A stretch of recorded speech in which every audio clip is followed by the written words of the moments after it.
ఓం డుంటి విఘ్నేశ్వర స్వామియే నమః. భక్త మహాశయులకు వినాయక చవితి శుభాకాంక్షలు తెలియజేస్తున్నాము. ఆ పూజా కార్యక్రమాలకు ముందు మా ఊర్లో ముత్యాలమ్మ తల్లికి పూజా కార్యక్రమాలు, మిగిలిన దేవతామూర్తులకు పూజా కార్యక్రమాలు చేసుకొని తర్వాత వినాయకుడిని పూజా కార్యక్రమాలు మొదలెడతారనమాట. వినాయక చవితి జరుపుకోవడానికి గల కారణం విఘ్నేశ్వరుని కథ మీకు తెలియజేసే ప్రయత్నం చేస్తాను. పూర్వం సూత మహాముని అనే ఒక మహాముని మిగిలిన మహామునులకు విఘ్నేశ్వర స్వామి కథ ఇలా చెప్తాడనమాట. పూర్వం గజరూపం గల రాక్షసుడు ఒకడు పరమశివుని కొరకు ఘోరమైన తపస్సు చేశాడు.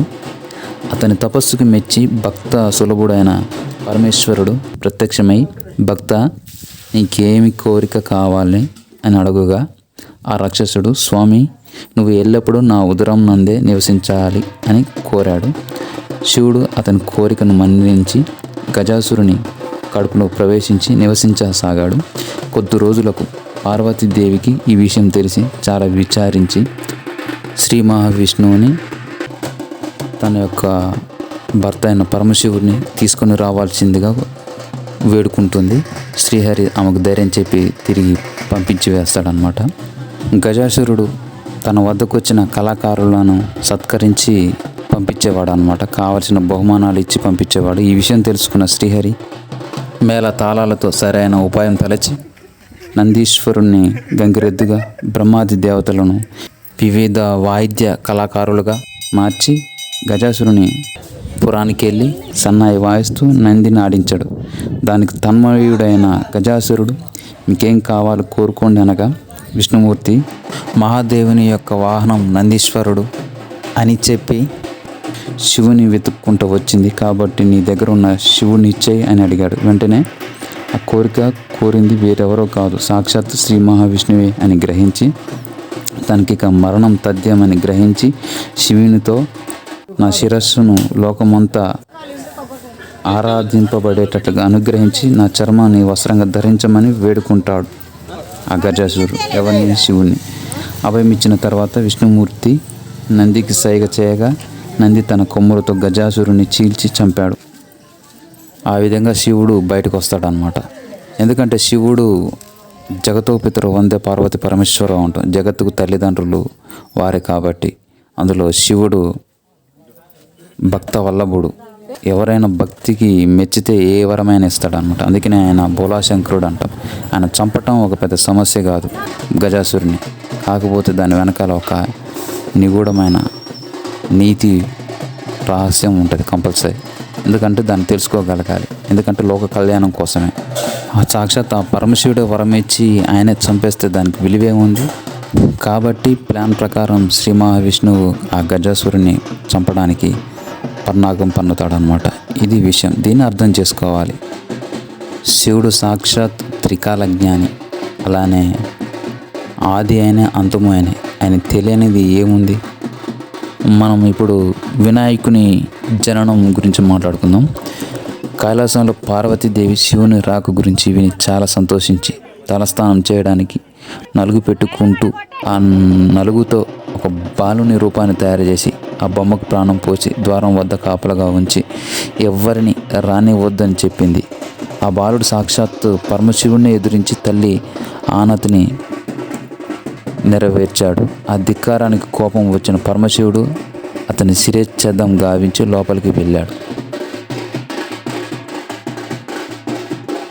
అప్పటికే పార్వతీదేవి స్నానం ముగించి చక్కగా అలంకరించుకొని పతిదేవుని రాకకై ఎదురు చూస్తుంది. శివునికి ఎదురు వెళ్ళి ప్రియ సంభాషణలు చేస్తుండగా ద్వారం దగ్గర ఉన్న బాలుని విషయం వచ్చింది. శివుడు చేసిన పని విని ఎంతో దుఃఖించగా శివుడు కూడా చింతించి గజాసురుని శిరస్సును అతికించి ఆ బాలుని బ్రతికించాడు. అందువల్ల గజాననుడుగా పేరు పొందాడు. అతని వాహనం అనింద్యుడనే ఎలక.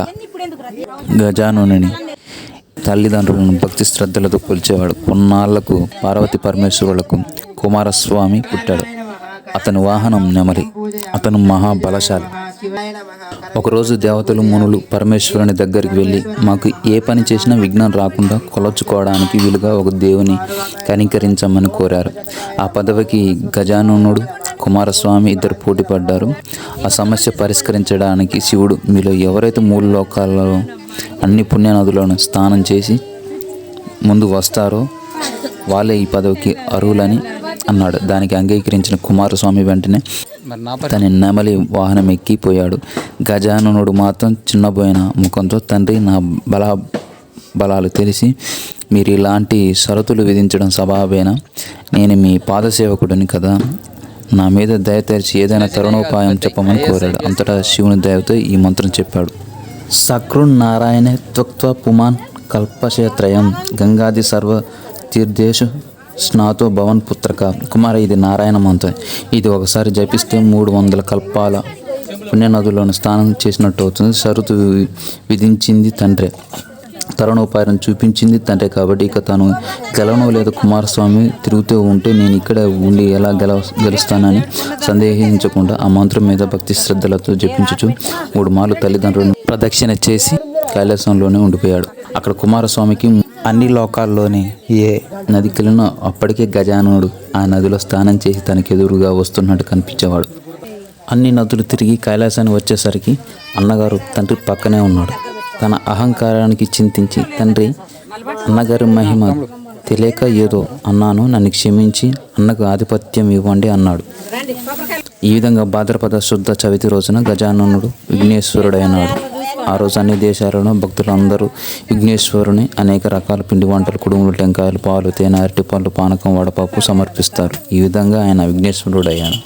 మన ఛానల్ చూసేవాళ్ళు ఎవరైనా సబ్స్క్రైబ్ చేయకపోతే సబ్స్క్రైబ్ చేయండి. అలానే మరొకసారి మీ అందరికీ వినాయక చవితి శుభాకాంక్షలు. చాలామంది అకాల వర్షాలతో వరదల వల్ల చాలా ప్రాణ నష్టం జరిగింది, అలాగే ఆస్తి నష్టాలు కూడా జరిగినాయి. వాళ్ళందరూ తొందరగా కోలుకోవాలని ఆ వినాయకుడిని కోరుకుంటున్నాను. మన సనాతన ధర్మం వర్ధిల్లాలి. జై హింద్, భారత్ మాతాకి జై.